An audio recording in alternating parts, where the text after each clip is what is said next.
এই কেকটা দেখো কতটা সুন্দর হয়েছে, স্পঞ্জ মতো নরম হয়েছে।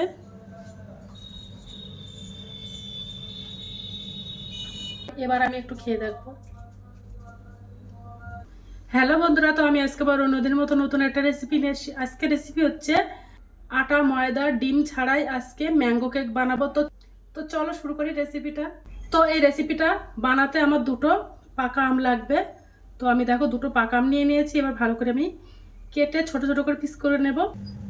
পিস করে নেব।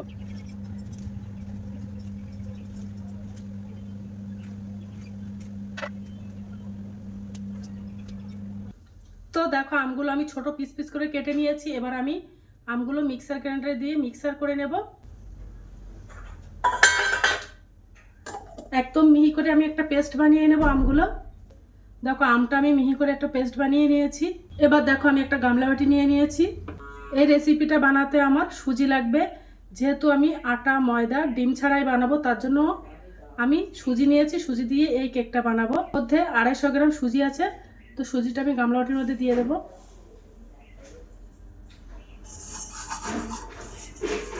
টাকা দামের একটা গুঁড়ো দুধের প্যাকেট নিয়ে নিয়েছি, ওটা দিয়ে দেব।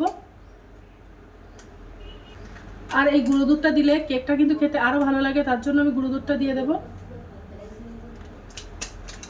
ওর মধ্যে আমি একটু লবণ দিয়ে দেব, খুব অল্প সামান্য পরিমাণে। হাফ বাটি টক দই দিয়ে দেব।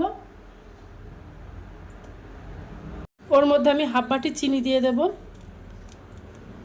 যেহেতু আমি আম দেব, তার জন্য আমি একটু চিনিটা কম দিয়ে দিলাম। তোমরা চাইলে আর একটু বেশি করে দিতে পারো। আর যে আমি আমটা পেস্ট বানিয়েছিলাম, আমের পেস্ট দিয়ে দেব।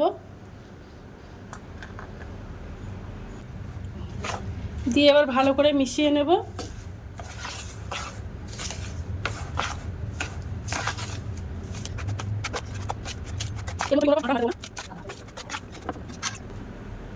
ওর মধ্যে আমি একটু জল দিয়ে দেব। জল দিয়ে ব্যাটারটা একটু হালকা করে নেব।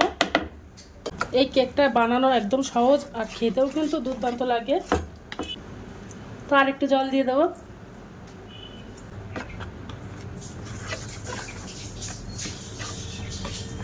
এবার আমি 15 মিনিটের জন্য এই সুজিটা ভেজাতে দেব। এর মধ্যে আমি আটা ময়দা ডিম কোনোটাই দেব না। এবার আমি ঢাকনা চাপা দিয়ে 15 মিনিটের জন্য রেখে দেব। তারপরে আমি আবার তোমাদের মাঝে চলে আসব। তো আমি আবার 15 মিনিট বাদে আবার চলে এসেছি। তো সুজিটা ভিজে গেছে। তো দেখো সুজিটা ভালোভাবে ভিজে গেছে আর কতটা ফুলে গেছে। এবার আমি ওর মধ্যে এই চামচের 4 চামচ সাদা তেল দিয়ে দেব।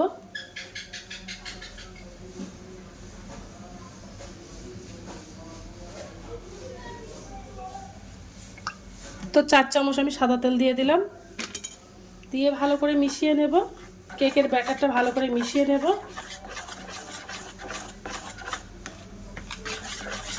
এবার আমি ওই চামচের হাফ চামচ বেকিং পাউডার দিয়ে দেব।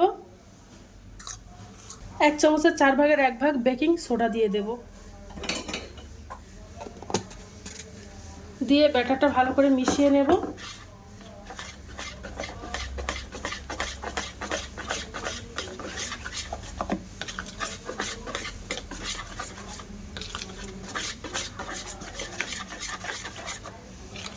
ব্যাটারটা দেখো ভালোভাবে মিশিয়ে নিয়েছি আর কতটা ফুলে যাচ্ছে ব্যাটারটা।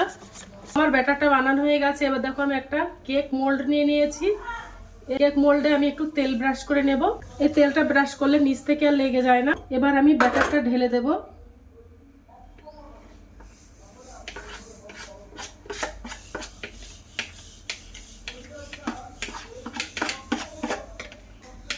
আর এই কেক রেসিপিটা যদি ভালো লেগে থাকলে আমার চ্যানেলে একটা লাইক কমেন্ট শেয়ার এবং সাবস্ক্রাইব করে দেবে। এবার আমি কেকের ব্যাটারটা ভালো করে সেট করে নেব। এবার দেখো উনানে আমি একটা কড়াই দিয়ে দিয়েছি। এবার আমি একটা বাটি উপর করে দেব। দিয়ে এবার এই কেক টিনটা বসিয়ে দেব। এবার আমি একটা ঢাকনা চাপা দিয়ে দেব। দিয়ে এবার আমি মিডিয়াম ফ্লেমে 30 মিনিটের জন্য হিটটা দিয়ে নেব। কেকটা দেখো হিট দেওয়া হয়ে গেছে, কেকটা প্রায় হয়ে গেছে। তো আমি কেকটা হয়ে গেছে, তো আমি কী করে বুঝবো? তো দেখো আমি একটা কাঠি নিয়েছি, কাঠি নিয়ে দেখো ফুটিয়ে দিচ্ছি। এর গায়ে লেগে যাচ্ছে না, তার মানে আমার কেকটা হয়ে গেছে।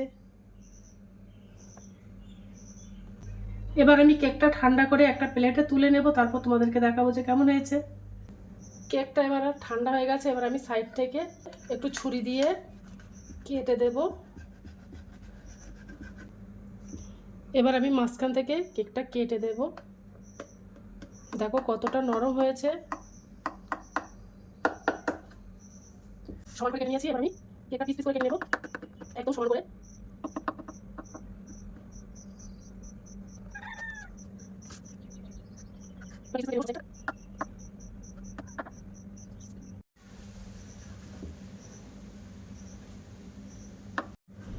দেখো আমের কেকটা বানানো হয়ে গেছে, কত সুন্দর লাগছে দেখতে।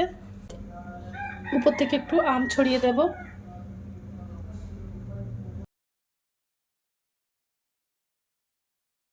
এই আমের কেকটা দেখতে যেমন সুন্দর, খেতেও কিন্তু দুর্দান্ত লাগে। বাচ্চারা খুব পছন্দ করবে এই আমের কেকটা। তোমরা একবার বাড়িতে ট্রাই করতে পারো। আর আজকের দিনের মতো ভিডিওটা এখানে শেষ করছি। আগামী দিন আবার একটা নতুন ভিডিও নিয়ে চলে আসবো। তো টাটা, বাই বাই, সবাই ভালো থাকবে, সুস্থ থাকবে।